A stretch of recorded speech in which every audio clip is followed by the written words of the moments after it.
Se você investe em fundos imobiliários porque gosta dos rendimentos mensais, prepare-se para conhecer uma forma de diversificar ainda mais a sua carteira. Hoje eu vou te falar sobre o Casa 11, o Buena Vista News Real Estate High Income ETF. Ele te permite investir em fundos imobiliários lá nos Estados Unidos e receber dividendos mensalmente direto na sua conta. Mas afinal, o que é um ETF? Ele é um ativo que replica um índice. O índice é como uma cesta de ativos ali e comprando uma cota do ETF, você está comprando um pedacinho de cada um desses ativos. No caso do Casa 11, como ele funciona na prática?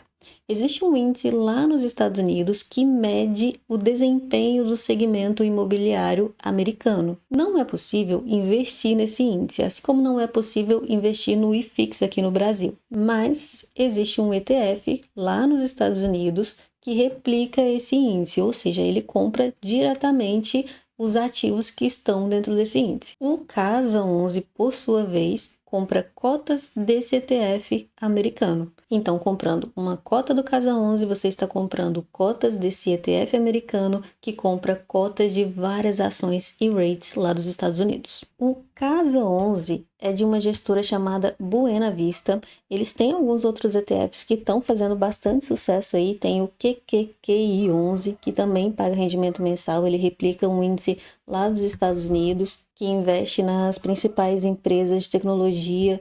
Tem também o Coin 11, que é um ETF de Bitcoin e paga rendimentos. No caso do Casa 11, ele surgiu lá em maio de 2025, ele é bem recente, eu estou de olho nele já faz um tempinho. A taxa de administração, que para a gente pode parecer bem baratinha, né? O investidor de fundo imobiliário, ele está acostumado a pagar a taxa de 1%, mais que 1%. Na minha carteira, por exemplo, tem fundo imobiliário que cobra 1,25%, mais a taxa de performance. Mas os investidores de ETF, eles falam que é uma taxa relativamente alta, né? Por quê? Porque o ETF, ele tem muito essa pegada como se fosse uma gestão passiva, né? Que é você replicar um índice, você compra os mesmos ativos que tem dentro daquele índice. Mas no caso do Casa 11, eles fazem uma gestão um pouquinho mais ativa. Vou falar sobre isso lá quando eu falar sobre os rendimentos distribuídos. A liquidez dele é de D+2, assim como os fundos imobiliários. Aqui no site da gestão está falando que é D+3. Mas aqui na lâmina está falando D+2. O que significa isso? Significa que se você vender uma cota, o dinheiro vai demorar 2 dias para cair na sua conta.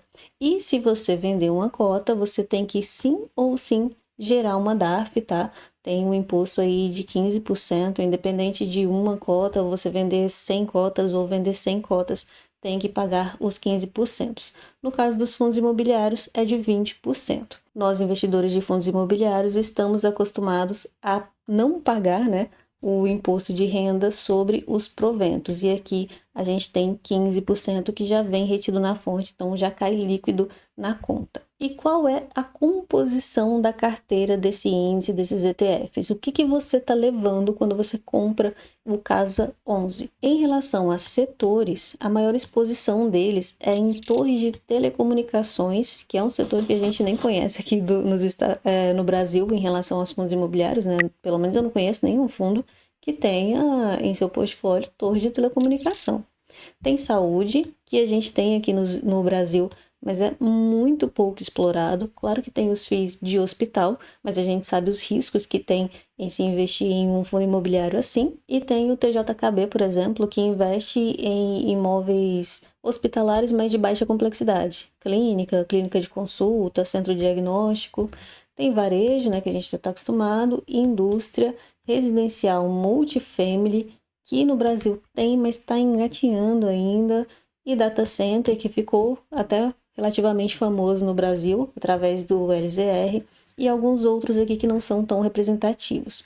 Aqui, em relação às ações, né, as empresas, tem umas bem conhecidas, por exemplo, o Prologis. Eu até abri o site aqui. Esse rate é gigante, ele tem exposição em vários e vários países. Por exemplo, esses imóveis aqui que eu estou mostrando são da França. Então, tem vários, olha só, são galpões gigantes, tá? Ele domina o segmento logístico, né? Logístico industrial. É bem, bem, bem grande. Eu também trouxe o American Tower, que é justamente o de torre de telecomunicação, né? Justamente para mostrar aqui como eles atuam. Aqui estão as torres, basicamente é arrendar um terreno, comprar um terreno e instalar ali as torres. Trouxe também o Well Tower, que é bem interessante.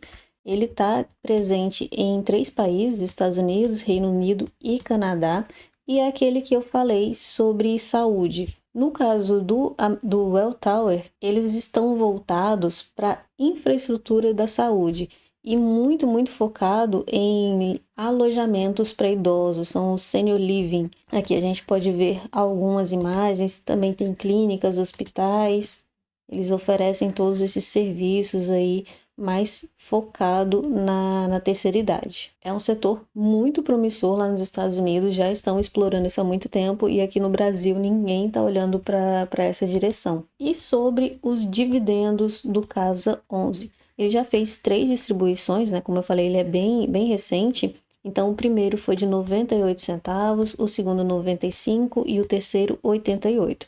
Lembra que eu falei que tem tributação. Esse aqui é o valor bruto, como está escrito aqui no site.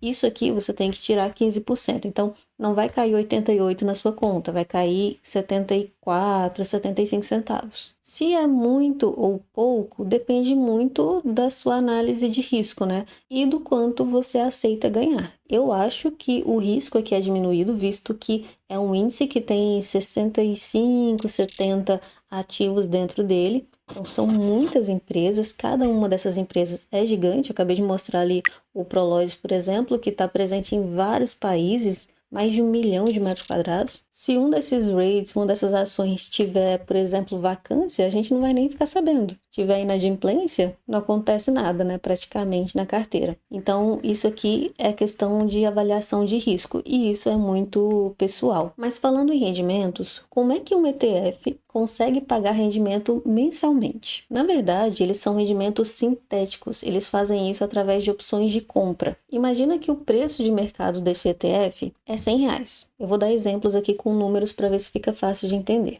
Então é R$100. O Casa 11 e um outro investidor vão fazer uma negociação. O Casa 11 vai falar, olha, eu te vendo uma opção de compra a 105. O ativo está sendo negociado a R$100.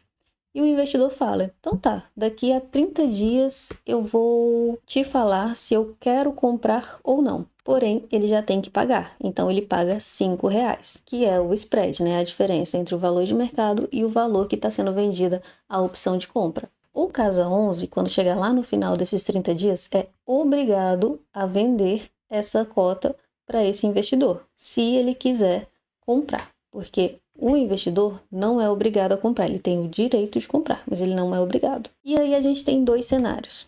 No cenário 1, o valor da cota do ETF vai lá para cima, vai para R$120. É óbvio que esse investidor vai querer comprar, porque ele vai pagar 105 em um ativo que vale 120. Ele vai estar ganhando R$15, não 20, porque ele já tinha pago 5, então ele ganha R$15. Nessa situação, o Casa 11 deixa de ganhar com a valorização da cota, ele só vai ganhar R$5. Agora pode ter um cenário 2, que é onde acontece a desvalorização da cota do ETF.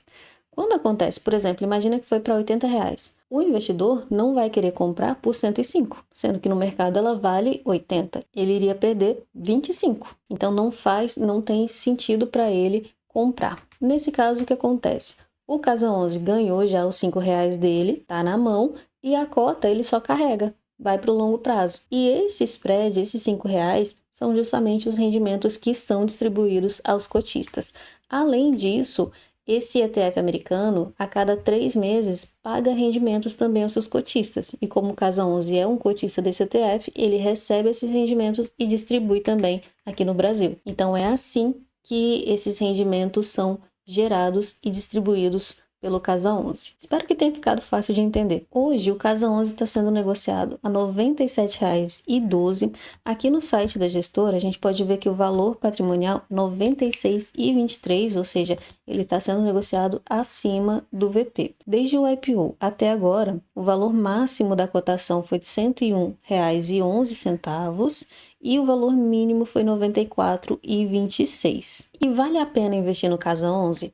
Eu gostei bastante da ideia de poder ter uma exposição ao mercado internacional, né, ao mercado americano. Além disso, de ter exposição também a ativos que a gente não tem aqui, a tipologia diferente, né? Então, por exemplo, torre de telecomunicação, o multifamily, que a gente não está muito familiarizado aqui no Brasil, né, que são os residenciais. Tem fundo, mas tem poucos. Tem também os de healthcare, como eu citei, tem os data centers, os REITs, eles têm uma posição muito grande nesse segmento. Aqui no Brasil a gente ainda está engateando, né? Só tem acho que o LZR que tem um imóvel, nem é tanta coisa assim. Então, comprando cota do Casa 11, a gente tem exposição a vários tipos de ativo que a gente não tem, que o Brasil ainda não está explorando, pelo menos não os fundos imobiliários, né? Enfim, eu vou ficar de olho, vou ficar acompanhando esse ativo, porque eu tenho realmente o interesse de comprar algumas cotas. Eu acho que para minha carteira vai valer bastante a pena. Mas eu quero saber de você. Você acha que vai valer a pena para sua carteira? Você tem essa vontade de se expor ao mercado internacional? Você já investe em algum ETF, ainda que não seja o caso, mas algum ETF? Deixa aqui nos comentários a sua opinião. E se você quiser ser um apoiador do canal, você pode ser um membro FIA em Foco. Eu deixei alguns vídeos gravados, deixei alguns shorts, planilhas, tem bastante coisa lá. E enfim, curta, comenta, compartilha e a gente se vê no próximo vídeo.